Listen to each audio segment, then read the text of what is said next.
असदुद्दीन ओवैसी का खानदान महाराष्ट्र से आए। अरे दीवाने, हम महाराष्ट्र से नहीं आए, हम बाबा आदम यहां पर आए तो उनके हमारे अब्बा उन्हों हैं। तो पूरा हिंदुस्तान हमारा है। बाबा आदम यहां आए तो अब्बा की जमीन में बेटे का हक नहीं होगा क्या? तुम कहां से आए बताओ?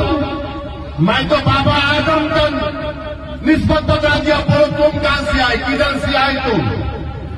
याद रखो, तुम मेरी जबान का मुकाबला नहीं कर सकोगे, मगर आपको बताने के लिए कह रहा हूं कि ये कांग्रेस का ये लीडर जो तेलंगाना की कांग्रेस का सदर है, इसकी ये जबान से निकलना कि ये तेलंगाना के नहीं है, ये आरएसएस की जबान है कि मुसलमान हिंदुस्तान के नहीं है, इस्लाम भारत का नहीं है, इस्लाम बाहर से आया। ये सोच है इस जमात के सदर की। ये यहां के नहीं है, वो वहां के। यही तो आरएसएस गोलवालकर से लेकर पंडित दीनदयाल उपाध्याय से लेकर ये सब तो यही लिखे। क्या लिखा था गोलवालकर ने वी और नेशन ऑफ डिफाइंड में? यही तो बात की थी।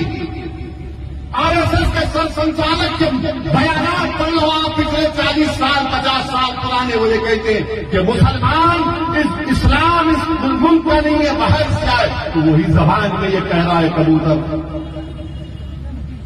मगर याद रखो, तुम्हारी इन बातों से कोई फर्क नहीं पड़ेगा।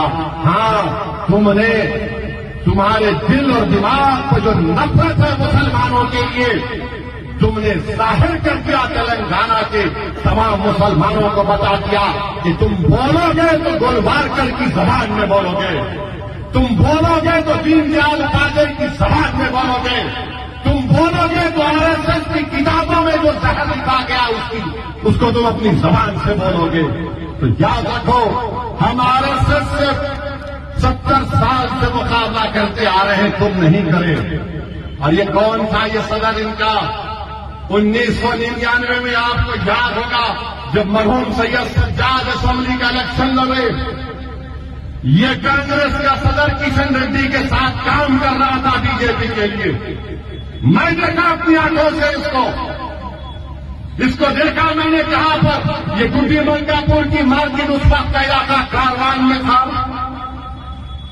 वहां पर फिर रहा था किशन रेड्डी के साथ।